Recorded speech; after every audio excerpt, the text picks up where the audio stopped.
welcome back to another episode of the Vendo Podcast. Excited today, joined by Mark Jordan. Mark, how are you? Hey, how's it going? Doing great. I am doing great, thank you. I'm excited to talk about Walmart.com. A lot of changes, a lot of things happening. Big topic, especially in the marketplace arena of things being covered, both trade shows, webinars. A lot of people are finally realizing the opportunities for Walmart.com. So excited to dive in with you today. Yeah, 100%. It's awesome to see a lot of people coming out and talking about like the time is now to get onto Walmart and start building up your brand. So yeah, let's get into it. Yeah, absolutely. So with that, big news over the last couple of weeks, Walmart's been tinkering around with their new website launch. Finally, I believe it's populated across the board, no matter where you are. So Mark, I don't know if you want to share your screen. We can walk our audience through some very basic website changes or updates, and then we'll probably do another podcast really diving in on some granular features. Yeah, absolutely. Let me share my screen here real quick. Hopefully you guys can see this now. So yeah, welcome to the new Walmart.com website. Obviously we're on desktop mode right now, so that's what you're seeing. This was actually called Project Glass, which was going on in the background internally at Walmart for the new website. So if you might have heard that, this is kind of what it was in reference to. And I'm sure there's a lot more coming on the way that we're probably not aware of. But yeah, I mean, first things first, you'll notice like there's no more two websites, right? For online pickup and delivery and regular Walmart.com. This is just one universal website. So all of your products you'll be able to do pickup in store if available, as well as get it shipped directly to you now. You don't need to switch between two different apps, which is awesome. It's also great from an advertising perspective because you're only advertising on one listing now. But yeah, it's a lot more clean, I'd say. There's quite a bit of white space, of course, as you see. And, first things first, at the top, same, display ads running via probably Walmart Connect or in-house at Walmart. If you scroll down, category breakouts and things like that. Building your cart's a pretty cool feature that we've been seeing. You can add things like this directly right into your cart. And yeah, it goes into quite a few things here. But yeah, I want to give you guys a couple high level, major changes. So let's go into this page here. So I searched chocolate. This is the experience that we get now. First thing you're seeing up here is what's called the search brand amplifier, which they've redone the look of. So you're seeing an advertising form here for Ghirardelli chocolate that you can, this is a search brand amplifier being bid on different keywords and things like that. If we scroll down a bit, we're going to start seeing some items. We no longer see who the item is sold and shipped by. This is definitely a massive change and absolutely makes suppliers' life a little bit more difficult when they're trying to search and research their brand on site. It's quite difficult to see who's a third party, who's fulfilling versus via Walmart, how that fulfillment's happening. You can do that if you click into a product, of course. You'll be able to now see on the side right here who is sold and shipped by. If it is a third party, we will be able to see, exactly who that is. But that is a major change. Another major change is that there's no longer enhanced content on product pages anymore. Yeah, there's a big one. Yeah, it's a huge one. And, what is enhanced content, I guess, to begin with? It was traditionally things like video that would appear, somewhere in your carousel. It could be 360 spin images or hotspots on your products. Getting into it, another more important section would be the A+ content that would appear below the specs and site description sections. So we don't have that anymore. It's completely removed across every single item on Walmart.com. And it's been announced that, they're not bringing that back until sometime in 2022. There's not been an official date for it yet. But, that's a big detriment, I'd say, to everyone on Walmart right now who is, really had a lot of pressure on them from Walmart to get content and listings and things like that looking great. And now they're kind of scaling that back. So yeah, a couple major changes there to the Walmart website. Yeah, go back to the homepage there.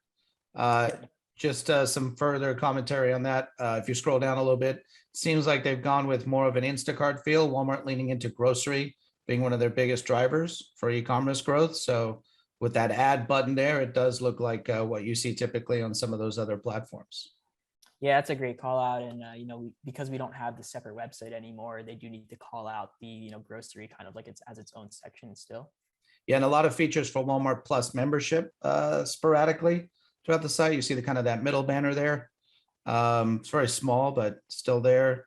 Signing up for Walmart Plus. I know there's been tremendous growth with membership sign up for that as well. And then on the listing tags, it looks like we're seeing that featured a little bit more prominently too. Yeah, exactly.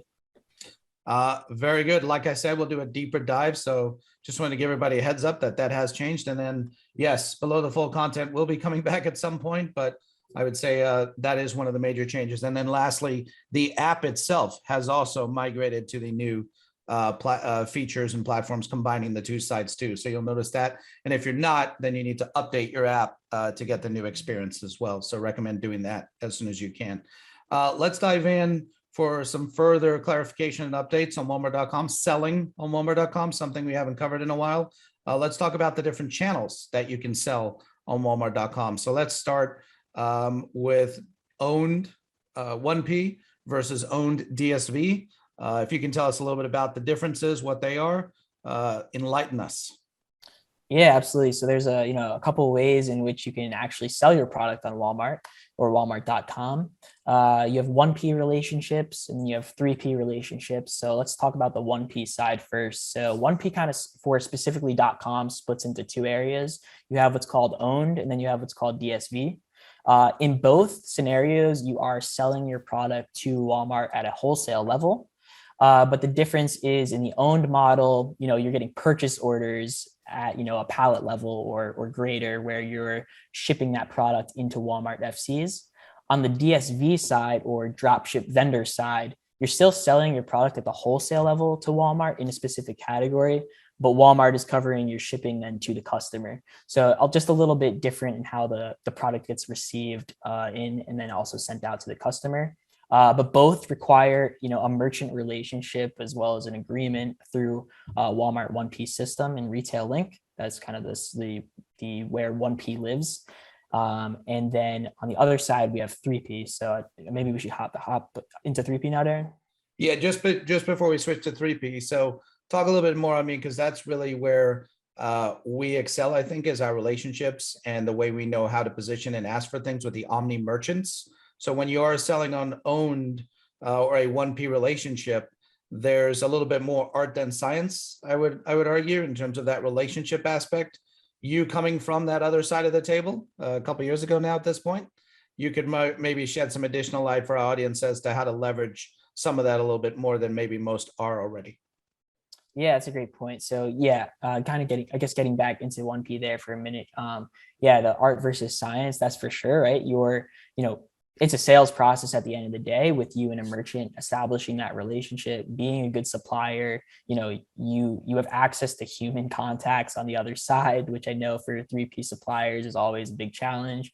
And so what does that really help you do? Well, of course, you sell more. That's the end goal, right? You're trying to sell in product more, but it does help you with things like on-site placement, editorial placement, being kind of first to the line on any new changes that are happening on site. If you guys have content issues, you can work with your merchant and they can help you on things like that. So there's like a variety of ways that 1P works in favor of certain suppliers, but we love 3P just as much for all of the different reasons that I'm sure we'll hop into in a minute. Any other thoughts there, Darren? Yeah, no, I just wanted to cover that because lately I'm seeing it a lot both on the Walmart and the Amazon side. Naturally, Vendo is a best-in-class provider for both the largest marketplaces. And it's funny to me that people don't realize, especially if you're talking to Amazon or Walmart, you're talking to a person and everything's up for negotiation, everything's up for conversation. A lot of people are scared to either ask Amazon or the Walmart Omni merchant for something or help with something. And I guess our guidance or advice is don't be afraid to do that. Walmart loves transparent and collaborative communication as much as any platform. So being upfront and telling them what your objectives and goals are, or you'll accomplish a lot more than trying to figure out or overanalyze a way to get around that. So that was why I wanted to just cover that a little bit more. Marketplace, which is something that I know we do a lot of, and we have a specific partnership for. Talk to me about that. Yeah, for sure. And glad we dove a bit more into the 1P side because it is different. I don't think the knowledge base is out there. So marketplace is considered third party or 3P. This is where you don't have like a relationship with the Walmart merchant, right? You sign up as a seller through the Walmart marketplace, similar to Amazon Seller Central.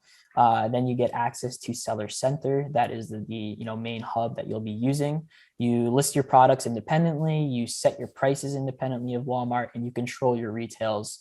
Walmart's not going to touch your retails because you're not selling the product to them at wholesale. It's your own product, right? And you're responsible for fulfilling that product. And some ways that you do that, you can either fulfill it, directly to the consumer, or you can utilize another 3PL, or you can use Walmart's own new 3PL for Walmart Marketplace called Walmart Fulfillment Services, or WFS. You can apply for that directly in your Seller Center portal, and that works very similar to how Amazon FBA kind of works. The pricing is a bit different, but it's a very similar process. So yeah, Marketplace is great for brands that really want to kind of join Walmart.com without having to hunt down a merchant or a buyer to get their product on site. You can start establishing your brand presence on Walmart today, essentially building up that traffic, building up the brand, advertising, doing everything there to get the organic lift. And then maybe down the road, when you build up a big enough case on there, you have some great numbers and data that you can go into a sales meeting with Walmart and pitch your product into their own FCs. But yeah, no, one thing to add there, obviously Vendo has their own offering to help with micro fulfillment if anybody needs help with that.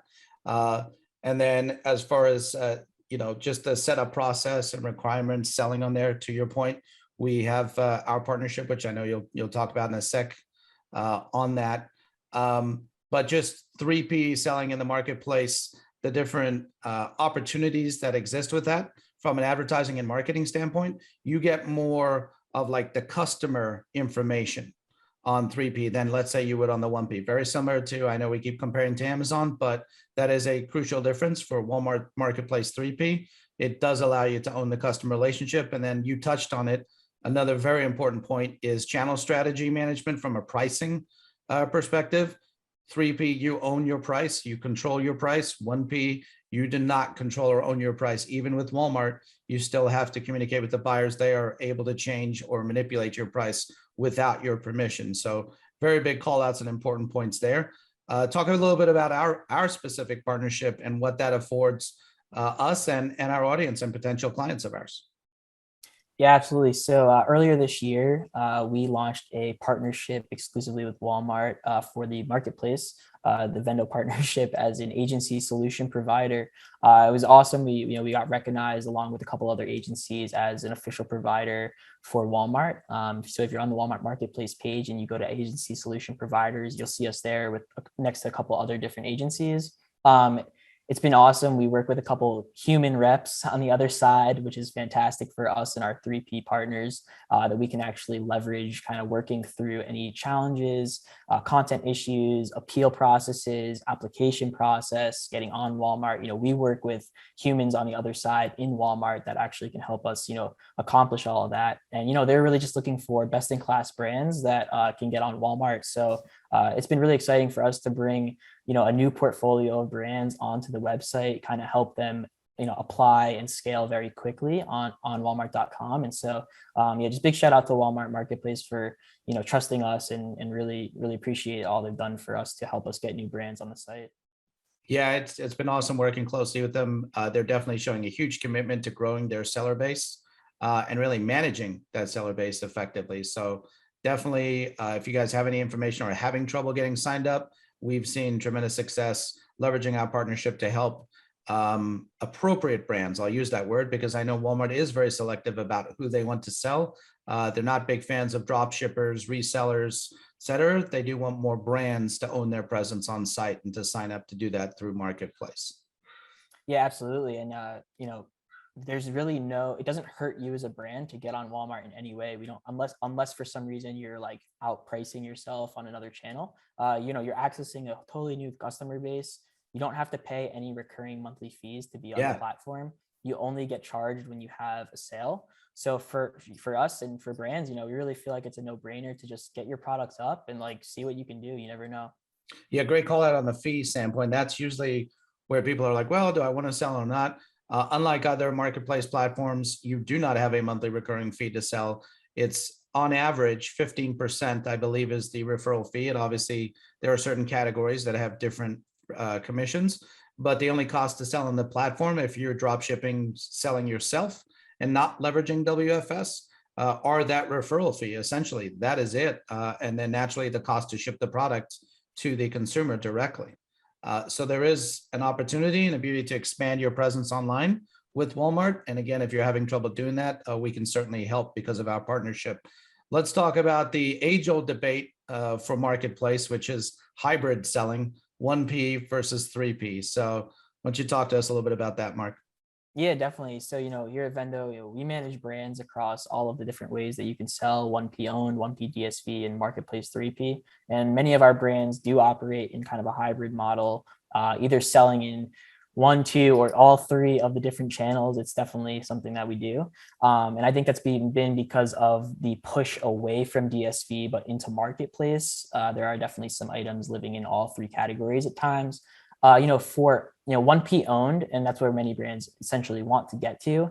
You're not always going to sell your entire assortment into Walmart. It's just not realistic based on their expectations and their warehouse capacities and things like that. So many times the merchants will ask brands to sell the additional items in their assortment on DSV or marketplace. So, it's very easy for us to set up those items on the other channels. And then that really just supports the entire brand on site from, a site merchandising perspective or sales in the end, of course. And so you can, have items in any of the three channels. It's not going to really affect you all that much. At times we even set up same items in similar channels just to support the inventory in case an item does go out of stock. That is another way that you can approach that. So, yeah, we love to do that and set it up. The merchants definitely appreciate it. The end goal is to sell more. So more items up on site. That's how we do it. Well, no, and that's a great point because there are other, I'll keep obviously Amazon. They frown on doing a hybrid approach. If you're fortunate enough to be a 1P seller in some categories, they don't technically allow you to have 3P or frown upon it. Walmart, they actually encourage it, to your point, because there's items they're not going to take from a 1P standpoint. So it is a great way to extend your catalog at no additional cost other than the setup and site merchandising aspect of it. So definitely recommend, if you haven't already, or if you are a 1P seller on Walmart, you should look into 3P as an option or additional opportunity to launch new items, extend your catalog, to Mark's point, for sure. Let's get into some of the data and reporting for each of these channels and the availability of it. Why don't we talk about 1P first and then 3P second? Yeah, sure. So on the 1P side for, owned in DSV, you have similar reporting that's coming out of Retail Link and decision support that you're pulling from. Your sales, your units, your volume, all of that you can pull out. I would argue that, on the 3P side, you do get access to some other kind of information that you wouldn't have on the own side. But pretty much anything that you'd want to get on the own side, you can have access to. We unfortunately don't have things like conversion or click through or impressions. That's not been built out yet. But on the 3P side, we actually do get a little bit of that, which is quite interesting. Yeah, well, under the same category, and I know we didn't necessarily have this as an agenda topic, but third-party tools that are giving us some more of that data and insights. We know Helium 10 just launched their version of Walmart Marketplace Analysis. It's still very rough stages. We've tried to validate some of the data, and directionally, I don't know, you could argue whether it is or isn't accurate, but that's another podcast. And then I know Data Sparks is another company we've been working closely with on their platform. So I don't know if you want to share with our audience some of the insights or availability that are coming down the pipe potentially with these tools, and maybe even some advice on how to leverage that. Yeah, for sure. With these tools and Helium 10, yeah, definitely a little rough so far. But I think good to see what's being worked. Yeah. What they're working towards, right? So I think similar on Amazon, where you have like the listing optimization kind of info that you get, right? Like, does your item meet the requirements or the content standards of Walmart, right? I think we're going to be able to see that down the road and validate that against Walmart's actual data, and hopefully it lines up. But as far as like the sales data and things like that, estimating monthly revenue, click-through, impressions, things like all of that, it's definitely in the tool. I'm sure it's being worked on.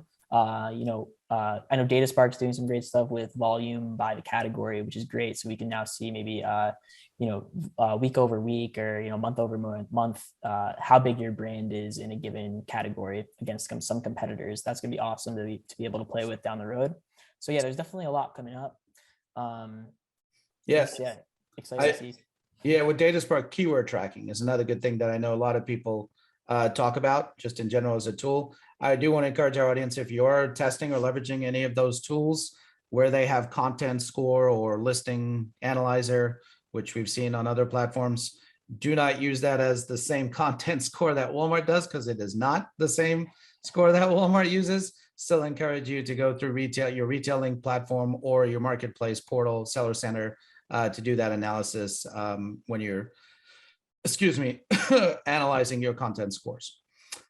With that, when we talk about keyword tracking and some of these other data insights, I know advertising on these channels, we're leveraging our partnership with PackView, where we do get a lot of additional insights because of the great work PackView has done leveraging the API.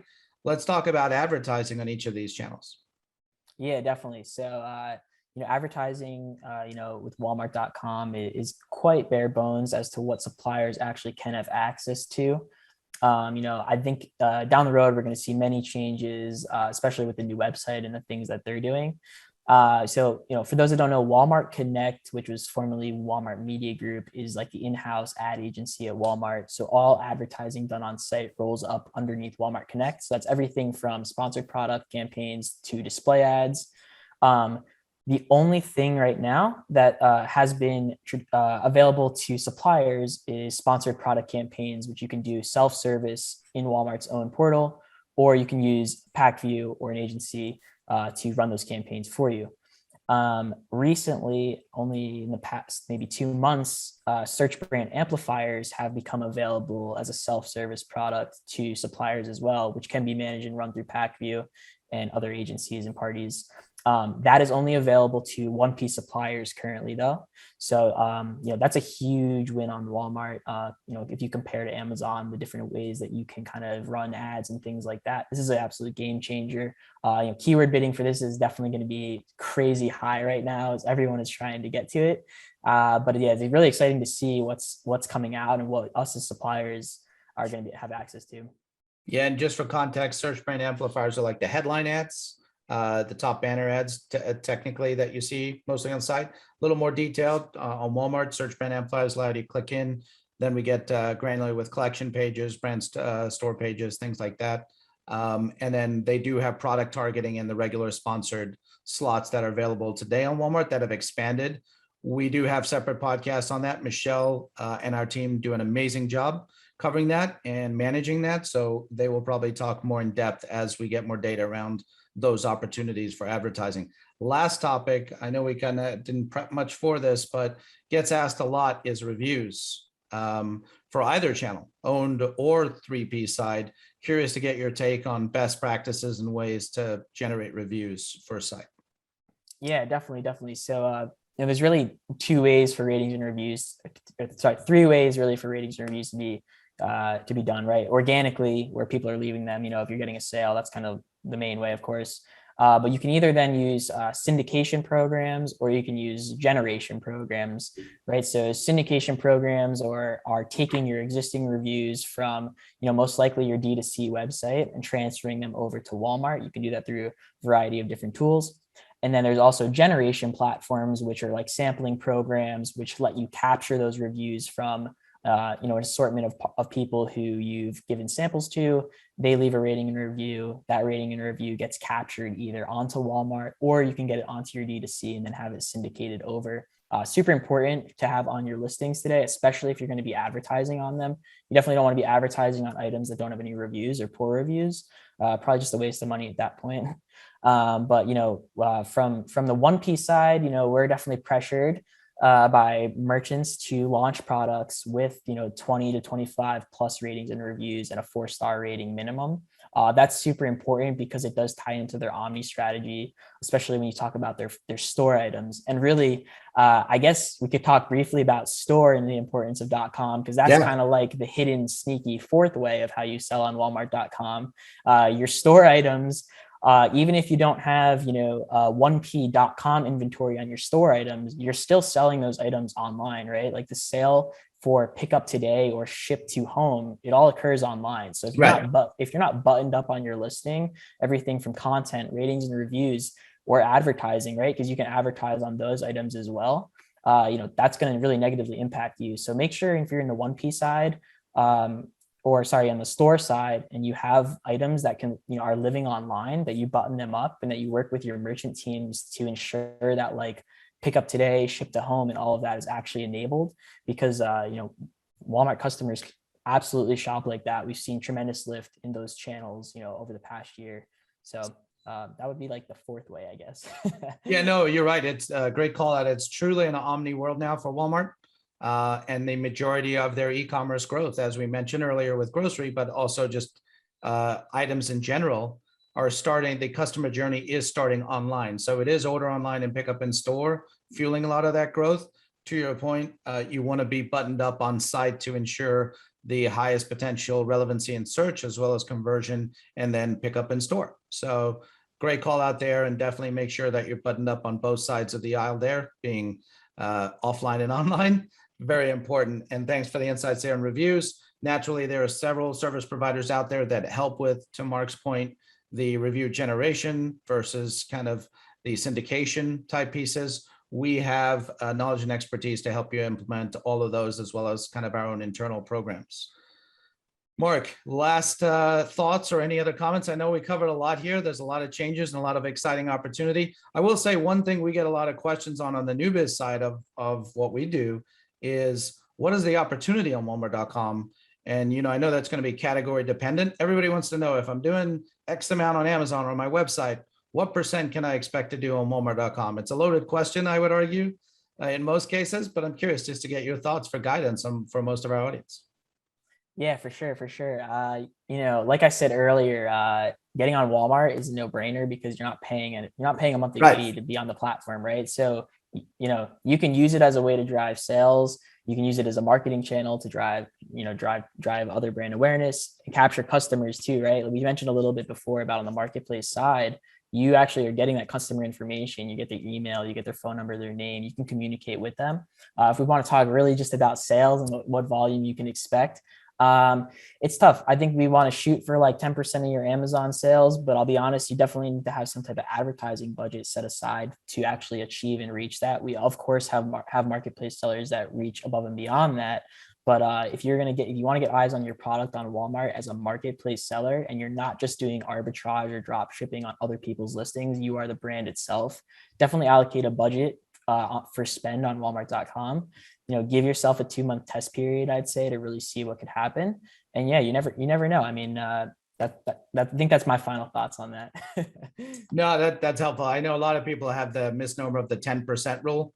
10% of Amazon is what you do, but I mean, we've seen categories where you could be doing 1 or 2% of what you're doing on it, or 15 or 20% of what you're doing on Amazon. So I do want to caution everyone, it does depend. There is no general rule of thumb that we've seen equate.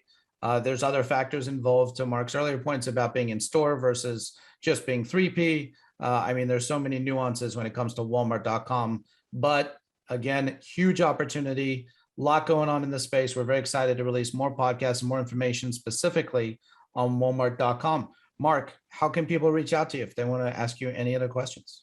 Yeah, definitely. Please reach out to me, Mark. That's Mark with a K, at vendocommerce.com. You can email me there. Any questions, feel free to message me on LinkedIn. I'm on there, Mark Jordan. I love talking about Walmart. I'll do it all day, every day. So yeah, please reach out to me.